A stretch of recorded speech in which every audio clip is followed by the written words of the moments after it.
lanjutan. Manajemen keuangan lanjutan tugasnya apa? Ya, kita kan disuruh bahas tentang barang terstruktur. Oh iya, tentang barang terstruktur ya. Ya udah, ayo kita belajar bareng-bareng tentang barang terstruktur. Oke.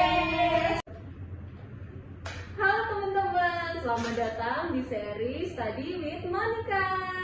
Nah, sebelumnya kita perkenalan dulu ya. Halo, nama aku Monica dan saat ini aku baru menempuh pendidikan profesi akuntansi di Universitas Trisakti. Nah, di dalam program profesi akuntansi ini ada beberapa mata kuliah. Salah satunya adalah mata kuliah manajemen keuangan lanjutan yang menarik banget untuk dibahas.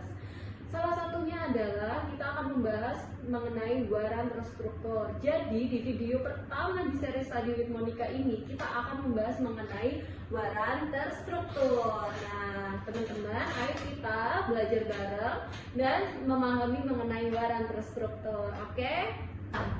Dalam seri episode pertama ini kita akan membahas mengenai waran terstruktur. Apa aja sih yang kita bahas di video minggu ini? Nah, kita akan pertama membahas mengenai pengertian waran terstruktur. Lalu yang kedua kita akan membahas mengenai manfaat waran terstruktur. Yang ketiga kita akan membahas mengenai tipe waran terstruktur. Kita akan membahas mengenai strategi bertransaksi menggunakan waran terstruktur, dan yang terakhir adalah faktor-faktor yang dapat mempengaruhi harga waran terstruktur. Pengertian waran terstruktur. Waran struktur yaitu adalah efek yang diterbitkan oleh lembaga keuangan yang memberikan hak kepada pembelinya untuk menjual atau membeli suatu underlying securities pada harga dan tanggal yang telah ditentukan. Lalu yang kedua, kita akan membahas mengenai manfaatnya. Manfaat waran terstruktur sendiri itu ada 4, teman-teman. Yang pertama yaitu leverage, yang kedua ada potensi keuntungan yang tidak terbatas, yang ketiga ada lindung nilai investasi, dan yang keempat adalah likuiditas yang tinggi. Nah, aku akan membahas satu-satu ya manfaatnya. Leverage-nya itu yaitu dengan modal yang relatif kecil, kita itu dapat memiliki hak untuk membeli atau menjual underlying securities pada harga dan pada tanggal tertentu, sehingga presentase potensi keuntungannya itu cenderung lebih besar dibandingkan underlying securities lainnya, begitupun juga sebaliknya. Lalu yang kedua yaitu adanya potensi keuntungan yang tidak terbatas. Potensi keuntungan yang akan diperoleh oleh investor itu tidak terbatas, tergantung pada harga underlying securities. Sedangkan maksimum potensi kerugian yang dialaminya itu hanya sebatas harga dari waran struktur itu. Lalu yang ketiga yaitu lindung nilai investasi.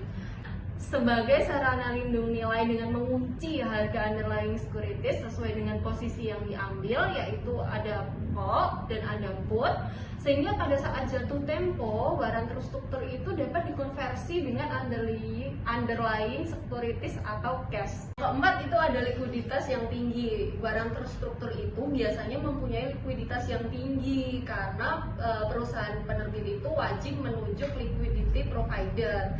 Lalu apa aja sih tipe-tipe dari waran terstruktur? Nah, tipe waran terstruktur itu ada 2. Yang pertama itu ada call, yang kedua ada put.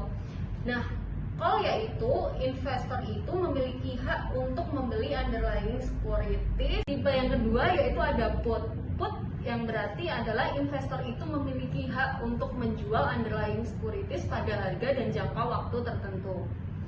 Setelah kita tahu manfaatnya dan kita tahu tipe-tipenya, kita harus tahu nih strategi bertransaksi menggunakan waran terstruktur. Nah, strateginya yang bisa kita lakukan itu ada 2. Yang pertama, membeli call waran apabila memiliki prediksi harga underlying yang securities yang naik. Lalu yang kedua, membeli put waran apabila prediksi harga underlying securitiesnya itu turun. Sedangkan selanjutnya yaitu faktor-faktor yang mempengaruhi harga waran terstruktur, yaitu ada 1 yaitu harga underlying, yang kedua ada exercise price, yang ketiga ada volatilitas underlying, dan yang keempat lifespan waran terstruktur. Nah, kita udah selesai nih membahas tentang waran terstruktur. Setidaknya kita udah tahu nih dasar-dasar mengenai waran terstruktur. Selanjutnya, di episode selanjutnya kita akan membahas mengenai materi-materi manajemen keuangan lainnya.